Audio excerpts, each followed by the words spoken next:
तो देखो संयुक्त परिवार का मामला क्या है। जैसे कोई संयुक्त परिवार है, गांव या शहर कहीं पे भी हो सकता है, ज़्यादातर गांव में मिलते हैं संयुक्त परिवार। तो संयुक्त परिवार में क्या होता है कि संयुक्त परिवार में व्यक्ति परिवार कल्याण पर अधिक बल देकर रखता है, ना कि व्यक्तिगत कल्याण पर अधिक बल होता है। यहाँ कई बार ऐसा भी होगा, अगर घर में 10 व्यक्ति हैं, 1 2 3 4 5 6 7 8 9, 1 2 3 4 5 6 7 8 9 10 11, तो जैसे 11 व्यक्ति हैं घर में, तो हो सकता है कि जो ये व्यक्ति हैं, इनमें से ये बीच वाले जो व्यक्ति हैं 5 व्यक्ति, ये अधिक काम करते हैं, वहीं ये 3 व्यक्ति काम ही नहीं करते, ये व्यक्ति भी कम काम करता है, इसकी अपेक्षा में ये व्यक्ति भी कम ही काम करता है, और ये व्यक्ति रात दिन काम करते हैं। क्यों? क्योंकि यहाँ क्या बिंदु विद्यमान क्या है? पारिवारिक कल्याण। अगर परिवार का कल्याण है और रक्त संबंधी परिवार है, तो यानी कि परिवार कल्याण पर किसी व्यक्ति विशेष पर ध्यान नहीं दिया जाता, पूरे परिवार पर ध्यान दिया जाता है। तो हो सकता है ये व्यक्ति अपने समर्पण के भाव से अपना विकास करने में अछूता हो रह जाए, ऐसी संभावना तो है। ये व्यक्ति रात दिन काम कर रहा है और ये अपने अधिकारों को लेकर भी कोई सजग नहीं है, यानी कि इसके अंदर इंडिविजुअलिज्म का कोई भी बिंदु विद्यमान नहीं है, तो यानी कि ये अपने परिवार को केंद्र मानकर उसके प्रति समर्पित है। वहीं एक व्यक्ति ऐसा भी हो सकता है इस परिवार में कि थोड़ा बहुत काम कर लेता हो, एक व्यक्ति ऐसा भी होगा, 2 व्यक्ति ऐसे भी होंगे जो काम नहीं करता, लेकिन संरचना कैसे संयुक्त परिवार की और समर्पण कैसा है परिवार कल्याण का, तो व्यक्तिगत कल्याण का भाव कम रहेगा।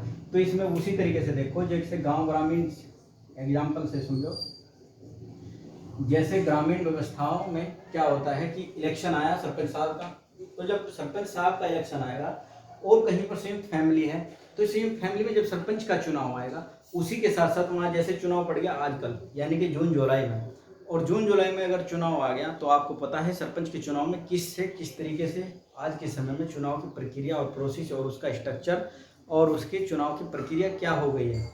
जो चुनाव पहले होता था वो आज से उससे 100% भिन्न है।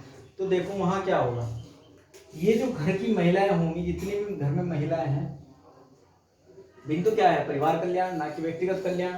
तो जब परिवार का कल्याण के भाव से ये व्यक्ति यहाँ काम करेंगे, तो ये चौधरी साहब इलेक्शन लड़ रहे हैं, जब चौधरी साहब इलेक्शन लड़ रहे हैं तो घर पे लोगों की भीड़ भी लगनी स्वाभाविक है। तो जब घर पे लोगों की भीड़ लगेगी, उनकी खाने का प्रबंध भी करना पड़ेगा सरपंच साहब को, क्यों? क्योंकि उसको इलेक्शन लड़ना है और वोट भी लेनी है। तो क्या होगा, जैसे जून जुलाई में कितनी गर्मी होती है, अब गैस तो गांव में खैर सभी के पास है, अब पहले नहीं था, चलो मान के चलो यहाँ कुछ क्या होगा, क्योंकि खाना बनाना होगा इन सभी लोगों का। तो जब खाना बनाना होगा, हो सकता है कुछ लोग तो वहाँ किसी भी उस फूड प्रिपेयर वाले को अपॉइंट कर दे, लेकिन आजकल गांव में क्या होता है, उसको कोई अपॉइंट बहुत कम करते हैं लोग। तो ज़्यादातर किसको खाना कौन बनाती है? महिला। जो घर की महिलाएं होंगी वो खाना बनाएंगी पूरे के पूरे समाज का, एक तरीके से देखा जाए तो कभी कभी पूरे गांव का भी खाना बनाना पड़ेगा। क्यों? क्योंकि उनको अपना उसमें स्वार्थ नजर आता है वोट का, और वोट के चक्कर में वो अपने बहुत सारे त्याग भी करते हैं। तो ये जो महिलाएं होंगी ये खाना भी बनाएंगी, यानी कि सुबह से शाम तक उस गैस के चूल्हे के अंदर ही रहेंगी खाना बनाने में। तो जब किचन के अंदर ही हैं गैस के चूल्हे में, तो क्या होगा, जब खाना बनाते बनाते इनको बहुत सारी समस्याएं भी हो सकती है, क्योंकि गर्मी इतनी ज़्यादा है। तो देखो, लेकिन समर्पण क्या है इनके अंदर? समर्पण है परिवार का कल्याण। बस वहीं एकल परिवार वाली महिलाओं को लगा के देख लो, उसी समय मामला खराब है, समझ सकते हो क्या होगा। तो इसी तरीके से कई बार क्या होता है, जो एकल परिवार में महिला रहती है उसको अवसर ज़्यादा मिलते हैं अपना इंडिविजुअल यानी कि व्यक्तिगत सशक्तिकरण करने का, और जो समाज के अंदर संयुक्त परिवार में महिलाएं रहती हैं उनको बहुत कम रहता है। क्यों? क्योंकि संयुक्त परिवार के अंदर सामाजिक दबाव भी ज़्यादा होता है एज कम्पेयर टू मूल परिवार के। तो जो मूल परिवार की अपेक्षा यहाँ पर दबाव ज़्यादा है, तो महिला पे जो सोसाइटी का प्रेशर लगता है, उस सोसाइटी के प्रेशर को भी हैंडल करना वहीं परिवार कल्याण को भी केंद्र बिंदु मानकर कार्य करना और अपने बारे में त्याग का भाव रखना। तो इस तरीके से जब वो त्याग का भाव रखते हैं कि व्यक्तिगत भाव उसके अंदर कभी आएगा ही नहीं, तो वो अपने कल्याण से और अपने सशक्तिकरण से बहुत सारी चीज़ों से दूर हटती चली जाएगी। तो ये बिंदु संयुक्त परिवार में दिखाई पड़ते हैं। ऐसा नहीं कि सभी संयुक्त परिवार में ये सिचुएशन हो, लेकिन बेसिकली ज़्यादातर ये इसके कंपेयर में यहाँ इसको महिलाओं के सशक्तिकरण का अधिक रहता है, क्योंकि यहाँ मौके और उसको अवसर ज़्यादा मिलते हैं, क्योंकि वह घरेलू कार्यों में यहाँ कम दिखाई पड़ती है और यहाँ घरेलू कार्यों में अधिक उलझी हुई रहती है। इसीलिए यहाँ जो परिवार के निर्णय होते हैं, परिवार को लेकर निर्णय किए जाते हैं, वो किसी एक व्यक्ति को लेकर, एक व्यक्ति के आधार पर किए जाते हैं। वहीं मतलब एक व्यक्ति के आधार पर कहना का मतलब यह है कि एक व्यक्ति के द्वारा किए जाते हैं। दूसरा, यहाँ जो महिलाओं का निर्णय किया जाता है और पुरुष का निर्णय किया जाता है, यहाँ व्यक्तिगत आधार पर जो पुरुष के लिए बेहतर हो उसका पुरुष निर्णय करता है, जो व्यक्तिगत निर्णय में महिलाओं के लिए बेहतर हो उसका महिला निर्णय करती है, और जो उनके बच्चे के लिए अच्छा हो उसमें बच्चे को भी इतनी आज़ादी प्रॉपर मिली रहती है कि वो अपनी लाइफ का डिसीजन ले सके। लेकिन यहाँ क्या होता है, देखो बच्चों को लेकर देखो, यहाँ जैसे घर में 4 बच्चे हैं, 1 2 3 4, तो ये बच्चा क्या करना सोच रहा था, MBBS यानी कि मेडिकल में जाना सोच रहा है, ये बच्चा इंजीनियरिंग, ये बच्चा टीचिंग यानी BSc, और ये बच्चा तो आर्टिस्ट था। तो घर में किसकी चल रही, ताऊ जी की।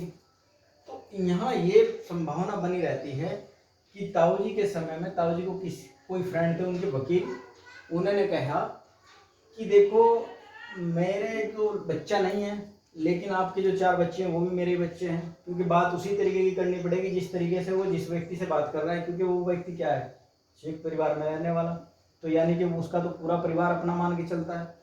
तो वकील साहब ने वो इस तरीके से उनके फ्रेंड ने बात की। तो जब वकील ने बात की कि देखो चौधरी साहब,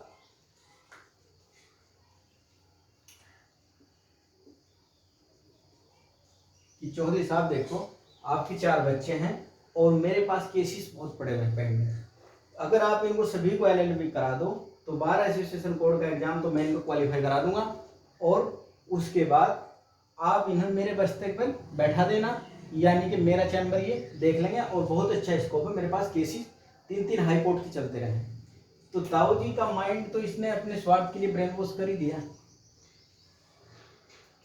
तो जब ब्रेन वॉश कर दिया तो निर्णय कौन करता है घर में, चौधरी साहब। तो जब इन्होंने निर्णय लिया कि देखो भाई आपको ये भी सपना, बच्चे सपना बचपन से लेके क्या चल लेते हैं, ये मेडिकल, इंजीनियरिंग, टीचिंग, आर्टिस्ट, लेकिन चौधरी साहब का ऊपर से निर्देश क्या आया कि 12th के बाद क्लैट का एग्जाम दो सभी, और क्लैट का एग्जाम भी दो, उसके साथ साथ LLB की बुक ले आओ, LLB की बुक ला कर बेसिक उसमें से पढ़ लो, क्योंकि चौधरी साहब, उन्होंने वकील साहब ने कहा है कि मेरे चैम्बर खाली पड़ा है और मैं आपके बच्चों को जॉब दिलवा दूंगा, ताकि अपने ही बच्चे हैं तो अपने ही बस्ते पर आगे बैठेंगे, क्यों दूसरे की किसी की नौकरी की। तो उस तरीके से देखो इनका निर्णय अंतिम होता है, चौधरी साहब का, ताऊ जी का निर्णय क्या होता है, अंतिम। तो जब इनका निर्देश वहाँ से आया, इनको बोला गया कि क्लैट का एग्जाम दो और LLB की बुक परचेज कर लो या किसी अपने फ्रेंड से ले लो, और फ्रेंड से क्या ले लो, वकील साहब ने 10-12 बुक ताऊ जी को उसी दिन पकड़ा दी कि ये बुक दे देना, पढ़ लेंगे। तो जब वो बुक ला के उनके सामने रखी तो बच्चे ने पढ़ा, उसमें कहीं तो दिखाई दे रहा है CRPC, कहीं दिखाई दे रहा है IPC, कहीं दिखाई दे रहा है एविडेंस कोड। तो ये सब चीज़ें उनके सामने आई। बच्चा तो देख रहा था कि कहाँ पे अमीबा बनेगा और कहाँ पे किडनी का स्थान होगा, कहाँ पर लीवर का स्थान होगा, कहाँ पर पैरासीटामोल की गोली काम करेगी और कहाँ पर थायरॉक्स की टैबलेट काम करेगी। वो तो इस तरीके की बुक पढ़ रहा था, लेकिन वहाँ आगे CRPC IPC, तो इसका मन कभी इसमें लगेगा नहीं। लेकिन जबरदस्ती इसके ऊपर क्या थोप दिया गया, संयुक्त परिवार के कारण, ये LLB। इसी तरीके से इसके ऊपर भी ये पढ़ रहा था मशीन डिजाइन, इंजीनियर था, कि कितना स्ट्रेस होगा, कितना स्ट्रेन होगा और कितना प्रेशर होगा, कितना टेम्परेचर होगा जब जाके मोल्डिंग हीट होगी। तो वो सब तो इस चीज़ के लिए पढ़ रहा था। यही टीचर अपनी अलग ही तरीके का अध्ययन कर रहा था, आप समझ सकते हो वो तो, और आर्टिस्ट अपना अलग तरीके का अध्ययन कर रहा था। लेकिन उनके ऊपर क्या हुआ, एक तरीके से चीज़ें थोप दी गई। जब चीज़ें थोप दी गई तो एक तो इनका रुचि से कभी ये एलएलबी तो कर लेंगे, चलो मान लिया इन्होंने कर ली क्योंकि संयुक्त परिवार में है, वहाँ इंडिविजुअली उस तरीके का इनको व्यक्तिगत आधार पर हो सकता है इसका प्रतिषेध करें, थोड़ी बहुत ही अपनी बात रखे, लेकिन ताऊ जी तो रूडली टाइप के हैं, वो तो मानने के लिए तैयार नहीं कि बनना है तो वकील बनना है, बाकी अपना पढ़ाई छोड़ो, हमारे यहाँ खेत का काम बहुत है, करो, कहाँ दूसरों की नौकरी करोगे। तो देखो इनका एटीट्यूड किस तरीके का था और जबरदस्ती इनके ऊपर क्या थोप देगा। इस टॉपिक से आपके कम से कम 4% बन जाएंगे, और 4% किस तरीके से बन जाएंगे, सोसाइटी से भी बनेंगे, सोशल जस्टिस से भी, और इथिक्स में भी आपको ये पर्सन आराम से एग्जाम्पल देके इससे बहुत सारे पर्सन आप हैंडल कर सकते हो कि व्यक्ति को उसके अनुरूप। ये तो आजकल अनुसंधान का विषय भी है और बहुत तगड़ा टॉपिक भी बना हुआ है, क्योंकि बहुत बड़ा टॉपिक इसलिए है कि व्यक्ति को, और स्कूलों के लेवल पे ये सब चीज़ें चल रही हैं आज के समय में। स्कूलों के लेवल पे तो जैसे अच्छे स्कूल जो अभी खुलते जा रहे हैं तुम्हारे इंडिया के सोसाइटी में भी, तो उसमें क्या हो रहा है कि ये देख रहे हैं कि बच्चे एक जो उत्तरदायित्व घर का था वो उत्तरदायित्व किसको सौंप देगा, स्कूल कॉलेजों को, कि स्कूलों को इसलिए सौंप देगा कि वो बच्चा वहाँ 6-7 घंटे रहता है स्कूल में, वो ये देखता है, टीचर उसको इसलिए पिंच करता रहता है और वॉच करता रहता है कि बच्चे का एटीट्यूड यानी कि इसका जो झुकाव है किस डायरेक्शन में है, और वहीं से बच्चे का वो देखते हैं कि इसकी प्रतिभा किस साइड ज़्यादा अच्छा कार्य कर सकती है, तो उसी साइड इसको क्यों ना डाला जाए। और यहाँ क्या हो रहा है, यहाँ मामला कुछ और बदल जा रहा है। तो अब तो स्कूल के स्तर पर होने लगा, क्यों, क्योंकि इन कमियों के मद्देनजर ध्यान में रखते हुए इन कमियों के कारण ही स्कूलों में ये दायित्व सौंप दिया गया स्कूलों को कि आप बच्चे का ये देखो कि बच्चे का दिमाग किस साइड चल रहा है और उसी चीज़ को कराया ताकि ये उसमें अपना 100% दे सके और बेहतर कार्य कर सके और अपनी लाइफ को सही दिशा में मोड़ सके। तो ये सब चीज़ें जो होती हैं ये आपको एक सोसाइटी से ही जुड़ा टॉपिक नहीं है, ये आपको इथिक्स में भी काम करेगा, ये कहीं ना कहीं आपको सोशल जस्टिस में भी काम आएगा, ये आपको सोसाइटी का तो मेन टॉपिक है ये। तो ये 3 पेपरों का टॉपिक था। परिवार मैंने आज आपको समझाया, संयुक्त परिवार इसकी क्या एडवांटेज डिसएडवांटेज, और मूल परिवार उसकी क्या एडवांटेज डिसएडवांटेज। तो देखो परिवार के स्तर पर बहुत सारे प्रश्न बनेंगे, आप 1-2% लिख लो परिवार के स्तर पर, महिलाओं के ऊपर भी, तो मैं बता रहा हूँ आप लिखते जाइएगा, इसको रख कर दे रहा हूँ।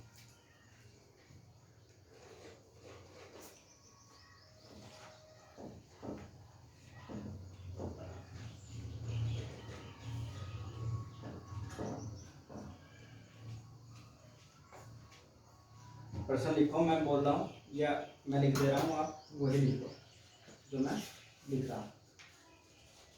लिखो संयुक्त परिवार का जीवन, लिखो प्रश्न नंबर 1, संयुक्त परिवार का जीवन, संयुक्त परिवार का जीवन सामाजिक, संयुक्त परिवार का जीवन सामाजिक, संयुक्त परिवार का जीवन सामाजिक मूल्य की तुलना में, सामाजिक मूल्य की तुलना में, सामाजिक मूल्य की तुलना में आर्थिक,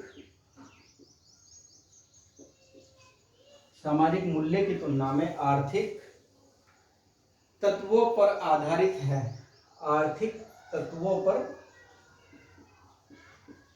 आधारित है।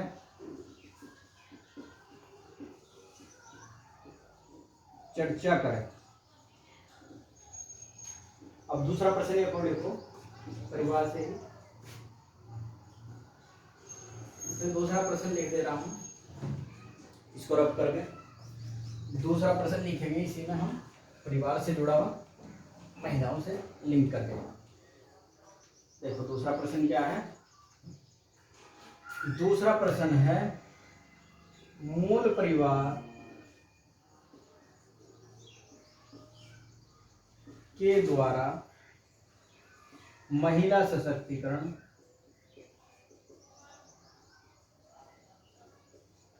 महिला सशक्तिकरण,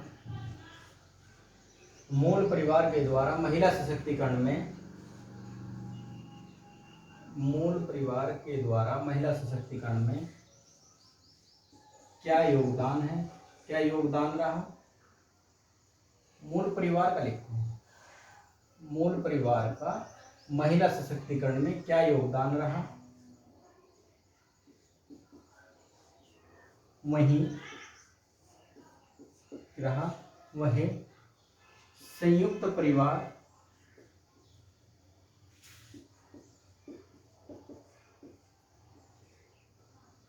के द्वारा महिला सशक्तिकरण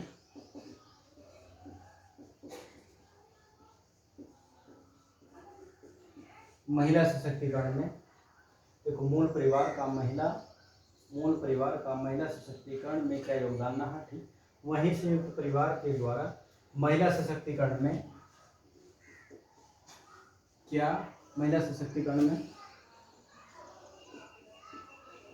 क्या चुनौती विद्यमान दिखाई पड़ती है? समीक्षा कीजिए। देखो प्रश्न है, मूल परिवार का महिला सशक्तिकरण में क्या योगदान रहा, वहीं संयुक्त परिवार के द्वारा महिला सशक्तिकरण में क्या चुनौती विद्यमान दिखाई पड़ती है, समीक्षा कीजिए। तो प्रश्न 2 हो गया आपके पास में। दोनों प्रश्नों का आंसर लिखने का प्रयास करना। अगर नहीं लिखा जाएगा तो प्रश्न का फॉर्मेट हम बनवाएंगे, हम लिखवाएंगे, लेकिन अभी आप अपने से प्रयास करना, और प्रयास के करने के बाद जो भी प्रश्न लिखोगे तो हो सके तो मुझे व्हाट्सएप नंबर में उस वीडियो के ऊपर आपको सेंड करके दूंगा, या उसमें ही मैं आपको ये यहीं पे नंबर लिख दे रहा हूँ। मेरा कॉन्टैक्ट नंबर है और व्हाट्सएप नंबर 82 87 74 30 93, यानी कि 8287743093। इस नंबर पर आप अपना मेंस का प्रश्न लिखकर सेंड कर सकते हो व्हाट्सएप मुझे, और अपना पूछ सकते हो या दिखा सकते हो कि इसमें क्या कमी है और क्या इसमें और पक्षों की चर्चा की जा सकती है। तो नंबर मेरा नोट कर लीजिएगा 8287743093। इस पर आप मुझे अपना मेंस का आंसर लिखकर सेंड कर सकते हो। ओके, आगे लेक्चर हम कर नातेदारी पर और परंपरा विवाह संबंधों पर कल आगे लेक्चर बनाएंगे। तो धन्यवाद, आज हम अपनी क्लास को यहीं समाप्त करते हैं।